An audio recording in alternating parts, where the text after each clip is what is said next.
हिस्सा सोम, ग्रामर, गेनिटिव। अस्सलाम वालेकुम वरहमतुल्लाहि वबरकातुहू। मैं आपको जर्मन उर्दू कोर्स पर खुश आमदीद कहता हूँ। पिछली ग्रामर वीडियो में हमने एर्स्टर फल यानी एर्स्टर काजुस जर्मन जुबान का सीखा था, जिससे नोमिनेटिव कहा जाता है। आज की वीडियो में हम दूसरी किस्म की तरफ आते हैं, जिसको ज़्वाइटर फल यानी दूसरी किस्म या ज़्वाइटर काजुस भी कहा जाता है। ज़्वाइटर फल को जर्मन जुबान में गेनिटिव कहा जाता है। गेनिटिव की किस्म के लिए हम इस वीडियो में कुछ ज्यादा मिसालें भी पेश करेंगे और उम्मीद है आपको इनसे समझने में आसानी रहेगी। पहला सवाल जो पैदा होता है वो ये कि गेनिटिव को कब इस्तेमाल किया जाता है। गेनिटिव उस वक्त इस्तेमाल होता है अगर ये जाहिर करना हो, ये बताना हो कि फलां चीज किसी की मलकियत है। इसी तरह गेनिटिव बाज खास प्रेपोजिशनन के बाद इस्तेमाल होता है। प्रेपोजिशनन के बारे में हमने एक वीडियो बनाई हुई है, वो देख लें तो आपको मालूम हो जाएगा कि प्रेपोजिशनन किन अल्फाज को कहा जाता है और बाज खास प्रेपोजिशनन के बाद गेनिटिव इस्तेमाल होता है। आपको याद होगा कि नोमिनेटिव को पता कराने के लिए हमने एक सवाल सीखा था, यानी वेयर और या वस, यानी कौन या क्या। गेनिटिव को मालूम करने के लिए वेसन का सवाल इस्तेमाल होता है, यानी किसका या किसकी। मसलन das Haus यानी घर, des Mannes आदमी का, ist groß बड़ा है, ist है groß बड़ा, आदमी का घर बड़ा है। Das Haus des Mannes ist groß। अब इस जुमले में अगर गेनिटिव मालूम करना है कि इसमें कौन सा लफ्ज मुजाफ इलैहि है, फिर सवाल किया जाता है wessen Haus ist groß, किसका घर बड़ा है। इसका जवाब होगा des Mannes यानी आदमी का घर बड़ा है। अगर इस जुमले में गेनिटिव ना इस्तेमाल होता तो दरअसल सिर्फ दो ही अस्मा इस जुमले में हमको नजर आते, यानी घर और मर्द, हाउस और मन।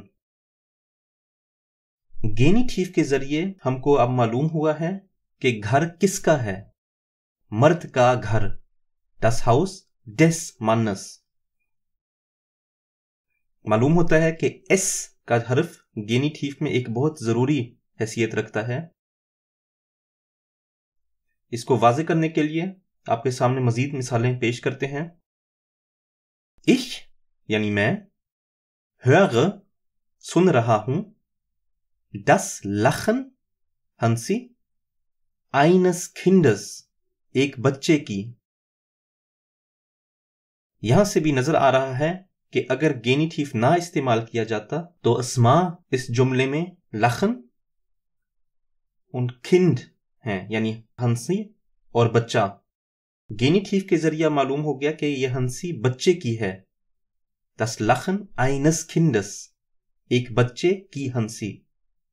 यहां भी हमें एक फर्क नजर आता है कि लफ्ज ein Kind यानी एक बच्चा गेनिटिव में eines Kindes एक बच्चे की बन गया है। यहां पे भी आपको नजर आ रहा है कि एस का हर्फ eines बन गया और Kind Kindes बन गया। एस का हर्फ यहां भी जरूरी हैसियत रख रहा है।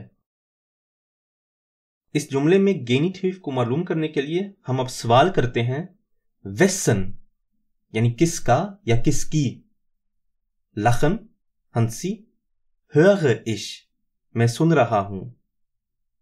wessen lachen höre ich मैं किसकी हंसी सुन रहा हूं।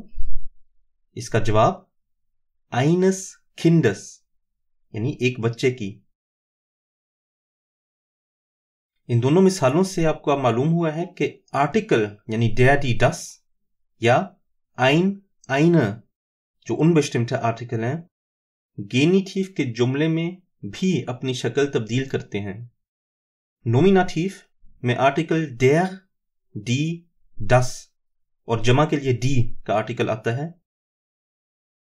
unbestimmte आर्टिकल नोमिनेटिव में ein, eine और ein हैं। इसी तरह इन्हीं आर्टिकल को गेनिटिव में des, der, des बना दिया जाता है और प्लूरल में der इस्तेमाल होता है। unbestimmte article eines, einer, eines बन जाते हैं। unbestimmte आर्टिकल की जमा नहीं होती, यह हमने पहली वीडियो में भी सीखा हुआ है। अब ये आर्टिकल के बारे में आपके सामने हम मिसालें पेश करते हैं। यानी मुज़क्कर के लिए जो हम der इस्तेमाल करते हैं, मसलन der Baum, गेनिटिव में des Baumes बन जाता है, यानी बाउम से मुराद दरख्त। इसी तरह मुअन्नस का जो आर्टिकल है die, वो नोमिनेटिव में die Ente है और गेनिटिव में der Ente बन जाता है, यानी Ente से मुराद बतख। फिर गैर जिन्स के लिए जो आर्टिकल इस्तेमाल होता है वो das, यानी das Buch, किताब, उसको गेनिटिव में लाया जाए तो des Buches बन जाता है। फिर जो आखिरी सीगा है नोमिनेटिव में आर्टिकल का, वो जमा के लिए इस्तेमाल होता है, यानी die, मसलन die Eltern यानी वालिदैन, उनको गेनिटिव में लाया जाए तो वो der Eltern बन जाते हैं। इन्हीं मिसालों को हम unbestimmte आर्टिकल में इस्तेमाल करते हैं। ein Baum को eines Baumes बना दिया जाता है गेनिटिव में। eine Ente को einer Ente बना दिया जाता है। ein Buch को eines Buches बना दिया जाता है। और जैसा कि हमने पहले भी बताया है, unbestimmte आर्टिकल की जमा नहीं होती, इस वजह से Eltern यानी वालिदैन ही Eltern रहेंगे। अब हमें मालूम हुआ कि आर्टिकल अपनी शक्ल तब्दील करते हैं और इनके साथ जो अस्मा लगते हैं वो भी अपनी शक्ल तब्दील करते हैं। और इसके बारे में भी कुछ कवायद हैं जो हम आपके सामने अब पेश करते हैं। वो ये कि मुज़क्कर और गैर जिन्स अस्मा जो वाहिद के सीगे में आए, उनके आखिर पर एस या एएस लगा दिया जाता है। इसी तरह जो मुअन्नस का सीगा है वो अमूमन अपनी शक्ल तब्दील नहीं करता। अब एस और एएस कब लगाए जाते हैं, इसके बारे में भी एक आम कायदा है। वो ये कि अगर एक नोमन यानी एक इसम आए जिसकी सिर्फ एक ही ज़िल्ब हो, उसके आखिर पर एएस लगा दिया जाता है। ज़िल्ब को उर्दू ज़ुबान में शब्दानिश कहा जाता है, यानी एक लफ्ज़ या लफ्ज़ का कोई जुज़ जो एक आवाज से अदा हो। मसलन हाउस यानी घर एक ही आवाज में अदा हुआ है, इसकी सिर्फ एक ज़िल्ब है।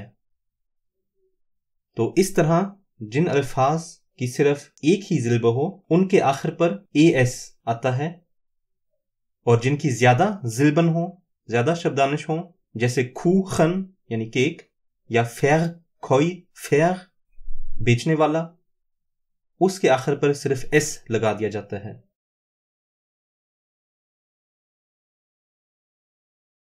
आर्टिकल के अलावा और अस्मा के अलावा पोसेसिव प्रोनोमन भी अपनी शक्ल तब्दील करते हैं। पोसेसिव प्रोनोमन के बारे में हमने एक वीडियो बनाई हुई है, यानी जैसे मेरा मेरी, तेरा तेरी, तुम्हारा तुम्हारे वगैरह के अल्फाज हैं, वो भी गेनिटिव में अपनी शक्ल तब्दील करते हैं।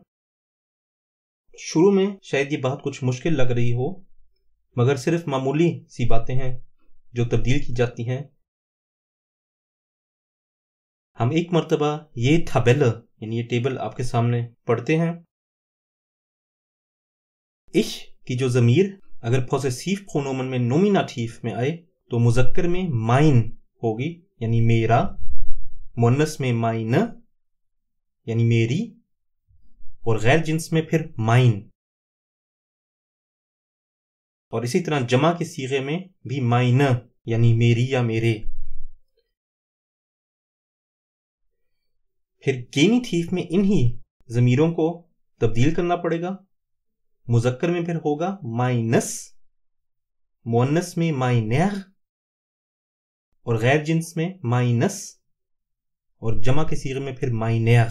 जैसे हमने सीखा आखिर में एर लगा दिया जाता है मुअन्नस को भी और जमा के सीगे में भी।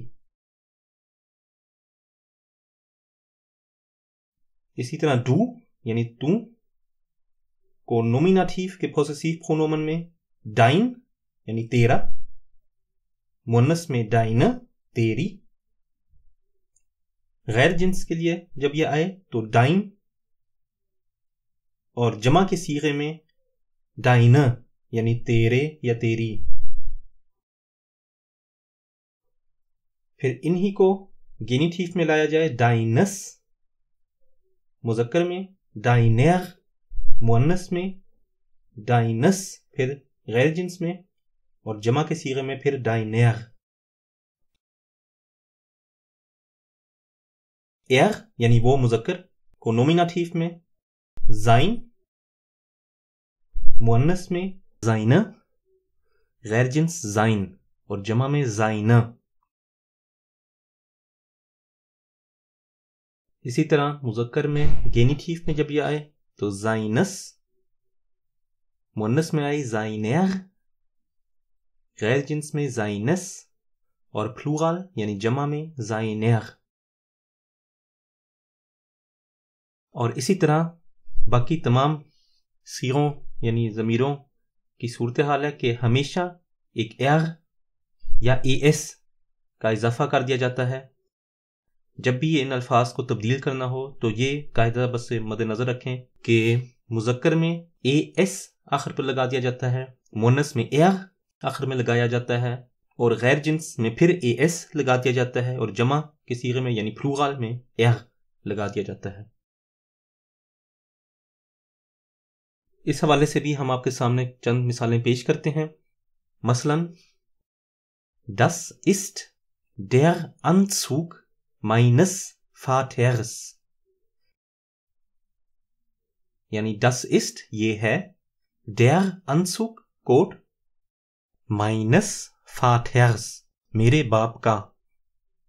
चूंकि फातर मुज़क्कर का सीगा है और वाहिद है, इस वजह से हम अपनी tabelle में देखेंगे कि ich के बाद मस्कुलिन यानी मुज़क्कर गेनिटिव में किस तरह इस्तेमाल किया जाता है, और वहां हमें नजर आता है कि माइनस हमें इस्तेमाल करना होगा। इसी तरह फातर के आखिर में एस क्यों लगाया गया है, इसकी वजह यह है क्योंकि फातर दो जिल्बन से बना हुआ है, यानी इसकी दो आवाजें हैं फातर, तो इस तरह एक एस आखिर में लगाया जाता है। यहां पर भी हम अपना सवाल कर सकते हैं कि वेसन अनसुक इस्टस, ये किसका कोट है। इसका जवाब होगा माइनस फाथियास यानी मेरे बाप का।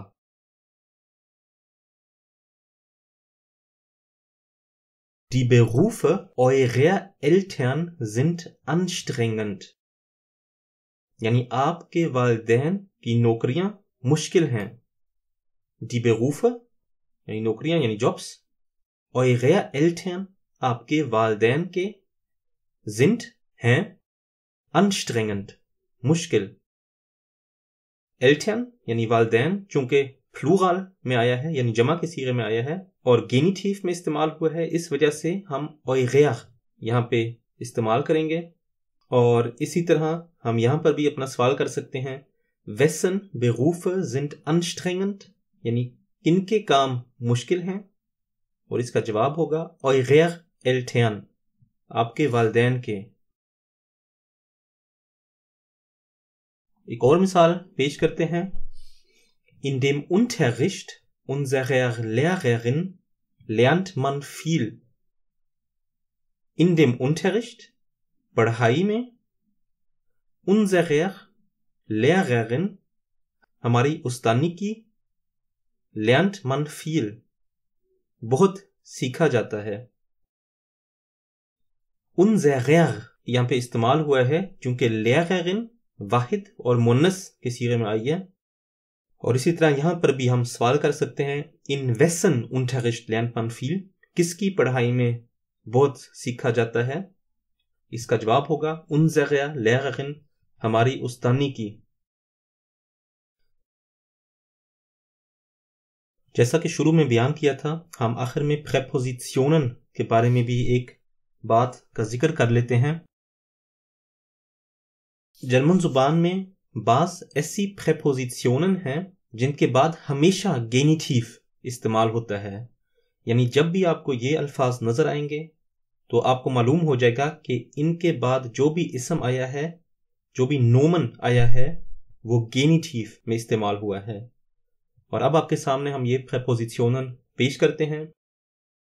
सबसे पहले तो während यानी दौरान, फिर wegen वजह से या aufgrund बिना पर, trotz बावजूद, innerhalb अंदरून, außerhalb बैरून, oberhalb ऊपर, unterhalb नीचे, statt बजाय।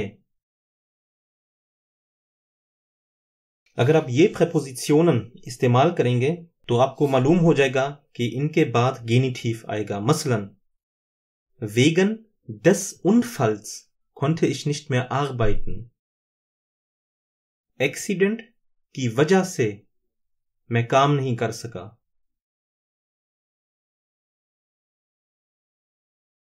Während meines Urlaubs habe ich viel geschlafen, यानी während दौरान meines Urlaubs मेरी तातीलात के habe ich मैंने viel geschlafen बहुत सोया हूं। मेरी तातीलात के दौरान मैं बहुत सोया हूं।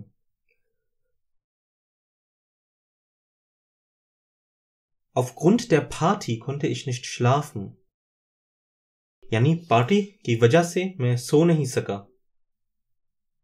यहां पार्टी गेनिटिव में आया है मगर इसके आखिर पर एस नहीं लगाया गया क्योंकि ये मुअन्नस है।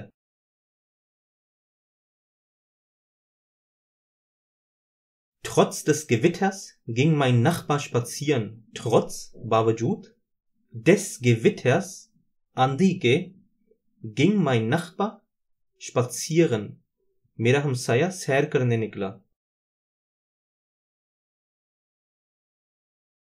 ये चंद बुनियादी कवायद हैं जो zweiter Fall गेनिटिव या zweiter Kasus के लिए इस्तेमाल होते हैं। इसके अलावा भी और कवायद हैं जिनको एक्सेप्शनल केस भी कहा जाता है, जिनको हम सब इस वीडियो में नहीं समझाएंगे मगर आइंदा वीडियोस में हम साथ साथ उनकी तरफ भी आएंगे।